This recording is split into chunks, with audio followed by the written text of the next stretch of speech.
Channel subscribe करा, smart बना, नोटिफिकेशनसाठी bell आयकॉनवर क्लिक करा.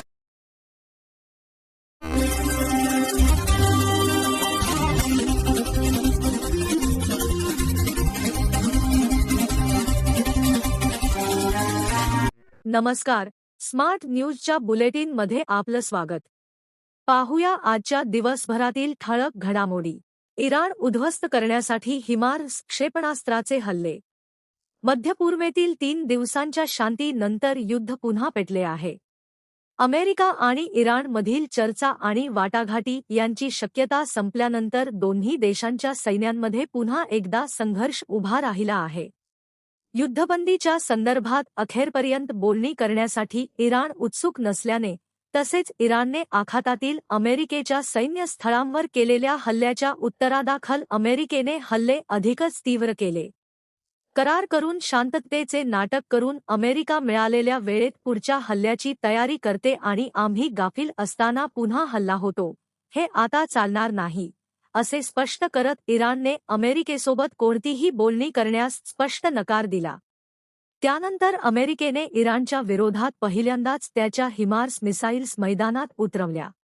या मिसाईल्सचा वापर करून अमेरिकेने इराणची शहरं उद्ध्वस्त करण्याचा प्रयत्न केला आहे, असे मिळालेल्या माहितीवरून समजते आहे. तसेच या हल्ल्यात फक्त मिसाईल्स नाही तर लढाऊ विमाने आणि ड्रोन्स आणि समुद्रातील जहाजावरून अचूक हल्ला करणारी शस्त्रे याचा सुद्धा वापर करण्यात आला आहे. याची कबुली स्वतः अमेरिकेच्या सैन्याने दिली आहे. या हल्ल्यात इराणच्या अनेक लष्करी स्थळांना लक्ष्य करण्यात आले आहे. मराठी फलकांच्या मुद्द्यावर प्रशासनाचे समितीला पत्र. मराठी भाषेतील फलकांच्या वापराबाबत मध्यवर्ती महाराष्ट्र एकीकरण समितीने केलेल्या तक्रारीची दखल घेत जिल्हा प्रशासनाने संबंधित विभागांना नियमानुसार कारवाई करण्याचे निर्देश दिले आहेत. मध्यवर्ती महाराष्ट्र एकीकरण समितीने 3 जून 2026 रोजी जिल्हाधिकारी कार्यालयाकडे सादर केलेल्या निवेदनात बेळगाव शहर, तालुका, खानापूर, निपाणी आणि अथणी तालुक्यातील शासकीय कार्यालय व स्थानिक स्वराज्य संस्थांच्या दर्शनी फलकांवर पूर्वीप्रमाणे मराठी भाषेचाही समावेश करावा, अशी मागणी केली होती. बेळगाव जिल्हाधिकाऱ्यांनी महापालिका आयुक्त, जिल्हा नगरविकास कक्षाचे प्रकल्प संचालक आणि कन्नड व संस्कृती विभागाच्या सहाय्यक संचालकांना पत्र पाठवले आहे. या विषयाची तपासणी करून शासनाच्या परिपत्रकानुसार आणि प्रचलित नियमांनुसार आवश्यक कार्यवाही करण्याचे निर्देश दिले आहेत. जिल्हाधिकारी कार्यालयाकडून पाठविण्यात आलेल्या या पत्राची प्रत मध्यवर्ती महाराष्ट्र एकीकरण समितीलाही देण्यात आली आहे. त्यामुळे मराठी भाषेच्या वापराबाबत करण्यात आलेल्या तक्रारीवर प्रशासनाने अधिकृतपणे दखल घेतल्याचे स्पष्ट झाले आहे. कलबुर्गीच्या पथकाकडून महापालिकेला भेट. कलबुर्गी महापालिकेच्या अभ्यास पथकाने बेळगाव महापालिकेला भेट देऊन कर संकलन पद्धत आणि स्वच्छता व्यवस्थापनाची माहिती घेतली. कलबुर्गी महापालिकेच्या स्थायी समिती सभापती अनुपमा रमेश कमतनूर यांच्या नेतृत्वाखालील अभ्यास पथकाने बेळगाव महापालिकेला भेट दिली. यावेळी बेळगावच्या महापौर प्रीती कामकर, सभागृह नेते संतोष पेडणेकर आणि स्थायी समिती सभापती यांची भेट घेऊन विकासकामांवर चर्चा करण्यात आली. आयुक्तांच्या सूचनेनुसार बेळगावात राबवल्या जाणाऱ्या महसूल कर संकलन आणि इतर कामकाज पद्धतीचा या भेटीत अभ्यास करण्यात आला. बडेकोळ मठाजवळ पुन्हा भीषण अपघात. बेळगाव तालुक्यातील बडेकोळ मठाजवळील राष्ट्रीय महामार्गावर शुक्रवारी भीषण अपघात झाला. मुसळधार पावसात नियंत्रण सुटलेल्या एका ट्रकने महामार्गावर पलटी घेतल्याने पुणे बंगळुरू राष्ट्रीय महामार्गावरील वाहतूक काही काळ पूर्णपणे विस्कळीत झाली. घटनेची माहिती मिळताच हिरेबागेवाडी पोलिसांनी घटनास्थळी धाव घेऊन पंचनामा केला. सततच्या पावसामुळे रस्ता निसरडा झाल्याने हा अपघात झाल्याचा प्राथमिक अंदाज व्यक्त करण्यात आला आहे. या घटनेमुळे महामार्गावर वाहनांच्या लांबच लांब रांगा लागल्या आणि प्रवाशांना मोठा मनस्ताप सहन करावा लागला. विशेष म्हणजे बडेकोळ मठाजवळील याच ठिकाणी गेल्या आठवडाभरात 6 अपघात घडले आहेत. त्यामुळे या परिसरात तातडीने सुरक्षा व्यवस्था मजबूत करून बॅरिकेड्स, इशारा फलक, वेगमर्यादा नियंत्रण व्यवस्था आणि अन्य सुरक्षा उपाययोजना राबवाव्यात, अशी जोरदार मागणी स्थानिक नागरिकांनी केली आहे. मंगाई नगर रहिवासी संघटनेचा तीव्र आंदोलनाचा इशारा.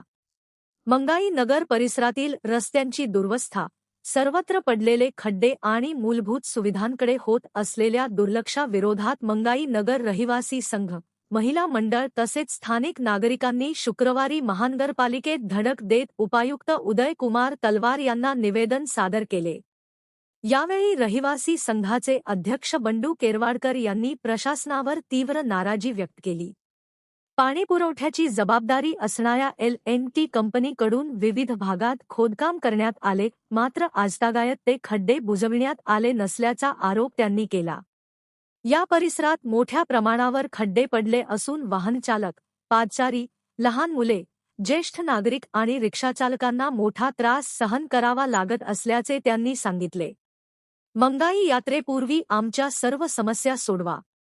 8 दिवसात ठोस कार्यवाही झाली नाही तर मंगाई यात्रा संपल्यानंतर महानगरपालिका आणि L&T कार्यालयासमोर मोठ्या प्रमाणात आंदोलन छेडले जाईल, असा इशारा प्रशासनाला दिला.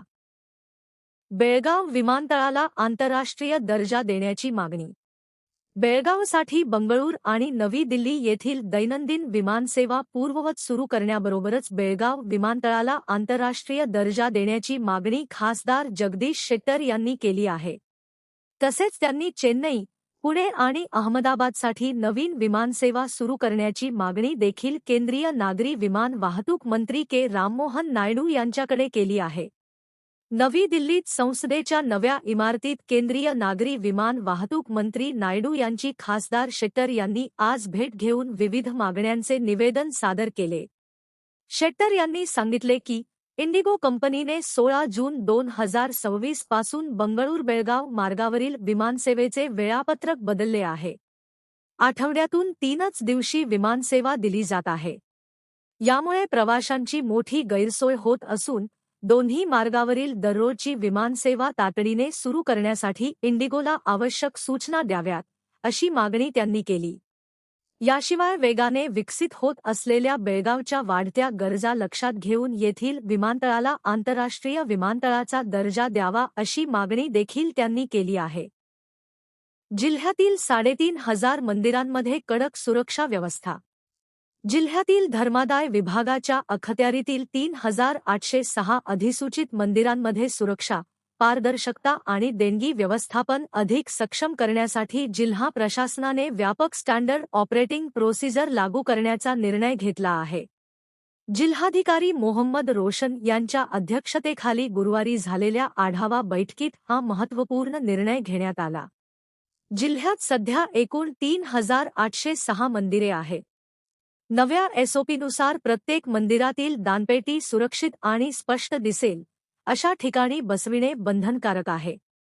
मोठ्या देणग्या मिळणाऱ्या मंदिरांमध्ये दर आठवड्याला तर इतर मंदिरांमध्ये पंधरवड्यातून एकदा तहसीलदारांच्या देखरेखीखाली दान मोजणी केली जाईल.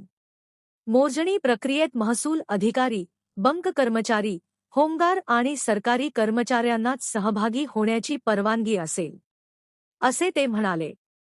बैठकीत पोलीस आयुक्त भूषण बोरसे यांनी देवस्थानातील मौल्यवान मूर्ती व दागिन्यांच्या सुरक्षेलाही प्राधान्य देण्याचे निर्देश दिले.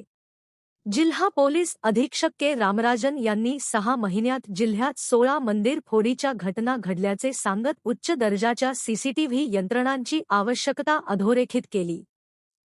याचबरोबर स्मार्ट न्यूज मराठीचे आजचे बुलेटिन इथेच संपले. धन्यवाद.